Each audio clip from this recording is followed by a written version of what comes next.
Hello friends, कैसे हो आप सब। आई होप आप सब अच्छे होंगे, आपकी तैयारी अच्छी चल रही होगी।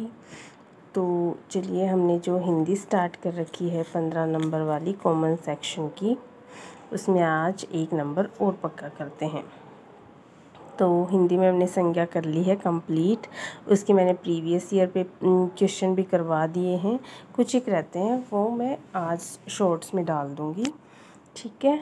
तो नेक्स्ट जो हिंदी सिलेबस में टॉपिक है वो है सर्वनाम का, ठीक है। सर्वनाम संज्ञा की जगह प्रयुक्त होने वाला जो शब्द है वो क्या कहलाता है, सर्वनाम कहलाता है। जैसे कि सीता स्कूल जाती है, सीता खाना खाती है, सीता सो जाती है। अगर हम बार बार सीता सीता वर्ड यूज़ करेंगे तो वो अच्छा सा नहीं लगेगा। तो इसकी पुनरावृत्ति को रोकने के लिए हमने सर्वनाम शब्द यूज़ कर लिया, सर्वनाम का यूज़ कर लिया।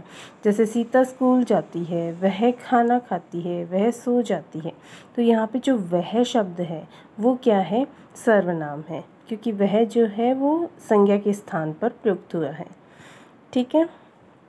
उसके बाद जो मूल सर्वनाम होते हैं हिंदी में वो होते हैं 11। उनको याद कैसे रखा जा सकता है, जैसे मैं तू आप, ये 3 वैसे याद हो जाएंगे। मैं तू आप, फिर यह वह, जो सो, कौन क्या है, कोई कुछ भी हो, ठीक है। ऐसे हम कोई भी ट्रिक अपनी लगा के याद कर सकते हैं। 11 के 11 आपको याद होने चाहिए, क्योंकि इनमें से भी कई बार क्वेश्चन पूछ लिया जाता है कि ऑप्शन में दे देंगे कोई 4 की इनमें से कौन सा सर्वनाम नहीं है, ठीक है। तो आपको ये 11 के 11 जो मूल सर्वनाम याद होने चाहिए। उसके बाद जो प्रयोग, अर्थ या व्याकरण के आधार पर सर्वनाम के 6 भेद होते हैं, ठीक है। कौन कौन से होते हैं, पुरुषवाचक, निश्चयवाचक सर्वनाम, अनिश्चयवाचक सर्वनाम, प्रश्नवाचक सर्वनाम, संबंधवाचक सर्वनाम और निजवाचक सर्वनाम। आपको इन 6 के नाम भी याद होने चाहिए। कई बार और जो विशेषण हैं उनके जो भेद होते हैं उनमें से 4 ऑप्शन में एक विशेषण का दे देंगे और पूछ लेंगे कि इसमें सर्वनाम का भेद कौन सा नहीं है। तो पीआरटी लेवल पे ऐसे क्वेश्चन भी पूछे जाते हैं। तो आपको इन 6 के नाम भी याद होने चाहिए, ठीक है। उसके बाद चलिए एक एक करके इनको याद कर लेते हैं, इनको समझ लेते हैं, कंसेप्ट समझ में आना ज़रूरी है। सबसे पहले है पुरुषवाचक सर्वनाम। पुरुषवाचक सर्वनाम जो है उसके 3 भेद होते हैं, उत्तम पुरुष, मध्यम पुरुष और अन्य पुरुष।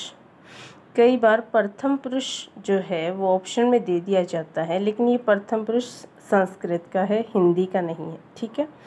तो आप जो है वो अच्छे से पढ़ लेना कि पहला उत्तम पुरुष है, फिर मध्यम पुरुष है और फिर अन्य पुरुष है। अब उत्तम पुरुष में कौन कौन से आते हैं, मैं, हम, मैंने, हमारा, ये सारे उत्तम पुरुष में आते हैं। या वक्ता जो बोल रहा है वो उत्तम पुरुष है। मध्यम पुरुष में कौन से आते हैं, तू, तुम, या जो तुम्हारा भी आ जाता है इसमें। और जो श्रोता यानी कि जो सुन रहा है वो मध्यम पुरुष में आता है। उसके बाद अन्य पुरुष में नाम से पता चल रहा है कोई अन्य व्यक्ति, यानी कि कोई तीसरा आता है इसमें, यह, वह, ये, वे, ये अन्य पुरुष हैं। जैसे कि उदाहरण देख लेते हैं, मैं दिल्ली जा रहा हूँ, इसमें मैं जो है वो कौन सा है, उत्तम पुरुष है। तुम क्या कर रहे हो, इसमें तुम क्या है, मध्यम पुरुष है। वे आगरा गए हैं, इसमें वे क्या है, अन्य पुरुष है। हमारा देश महान है, इसमें कौन सा सर्वनाम है, आप कमेंट में बताइएगा, ठीक है। उसके बाद जो आप शब्द है, आप शब्द वो किस में आता है। आप एक तो हम रिस्पेक्ट के तौर पर सामने वाले को बोल देते हैं, यानी कि कोई जो श्रोता है वो भी आप हो सकता है। और एक हम रिस्पेक्ट के तौर पर किसी अन्य व्यक्ति को भी आप करके उसकी जीवनी बता रहे हैं। आपने पढ़ा होगा कि किसी की जीवनी है, उसमें जो बताया जा रहा है वो आप करके बताया जा रहा है, ठीक है। तो आप क्या कर रहे हो वो वाक्य पे डिपेंड करेगा कि वाक्य में किस आधार पे आप लिखा गया है। तो आप क्या कर रहे हो, यहाँ तो सामने वाले से पूछा जा रहा है कि आप क्या कर रहे हो, तो ये मध्यम पुरुष में आ जाएगा। आप वर्षों से बीमार थे, तो ये जो है किसी जीवनी का पार्ट है। यहाँ पे हम किसी तीसरे व्यक्ति की बात कर रहे हैं, तो वो आप सेंटेंस की सेंस देखेंगे कि आप किस तरह से यूज हुआ है।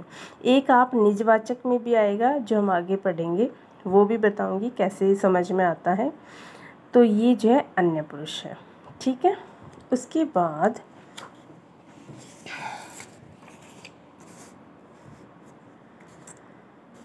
दूसरा है निश्चयवाचक। इसको संकेतवाचक के नाम से भी जाना जाता है।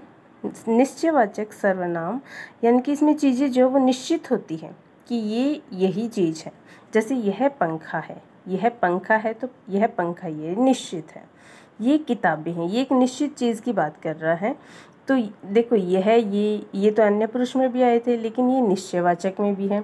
अगर आपसे सिंपल ये पूछा जाएगा तो आप दोनों में से कोई भी कर सकते हो ऑप्शन में, लेकिन आपको वो सिंपल नहीं पूछता है, वो आपको वाक्य देगा, सेंटेंस देगा, उसकी सेंस के आधार पर आपसे पूछा जाएगा कि इस सेंटेंस में यह जो है वो कौन सा सर्वनाम है। तो यह पंखा है, ये एक पंखा निश्चित चीज़ की बात कर रहा है। ये किताबें हैं, यहाँ निश्चित चीज़ की बात हो रही है। यह मेरा घर है, यहाँ भी निश्चित चीज़ की बात हो रही है, मेरे घर की बात हो रही है, ठीक है। तो यहाँ पे जो यह है, ये सारे कौन से हैं? निश्चयवाचक सर्वनाम हैं। तो यह वह के बाद अगर आपको कोई संकेत दिखाई देता है तो निश्चयवाचक सर्वनाम है, लेकिन यह वह के बाद आपको लग रहा है कि वो किसी तीसरे व्यक्ति की बात हो रही है तो वो अन्य पुरुषवाचक सर्वनाम होगा। उसके बाद अनिश्चयवाचक सर्वनाम जो निश्चित नहीं है, नाम से ही पता चल रहा है। जैसे कोई आ रहा है, कौन आ रहा है हमें नहीं पता, निश्चित नहीं है कि कौन आ रहा है, तो यह जो है अनिश्चयवाचक हो गया। तुम कुछ खा रहे हो, पता नहीं क्या खा रहे हो, कुछ खा रहे हो, तो यहाँ पे कोई है, कुछ है, ये अनिश्चयवाचक सर्वनाम है, ठीक है। आई होप कि आपको समझ आ गया होगा। बाकी के जो 3 पार्ट है वो नेक्स्ट वीडियो में, क्योंकि मैं ज़्यादा लंबी वीडियो नहीं बना सकती, आप अच्छे से समझिएगा। उसके बाद हम प्रीवियस ईयर क्वेश्चन करेंगे और आप खुद भी करके देखिए। ये चीज़ें जो है बहुत पढ़ने में आसान लगती है, लेकिन है भी आसान, लेकिन जब क्वेश्चन पूछा जाता है ना तो फिर ऐसे लगता है पता नहीं कहाँ से पूछ लिया। तो जब बच्चे नहीं पढ़ के जाते हैं तो इतने आसान क्वेश्चन भी गलत हो जाते हैं, और इसलिए आप एक बार ज़रूर देखिए वीडियो को। आपको समझ आता है तो आप प्लीज़ सब्सक्राइब करें, ऐसी वीडियो मैं आपके लिए लाती रहूँगी। Thank you.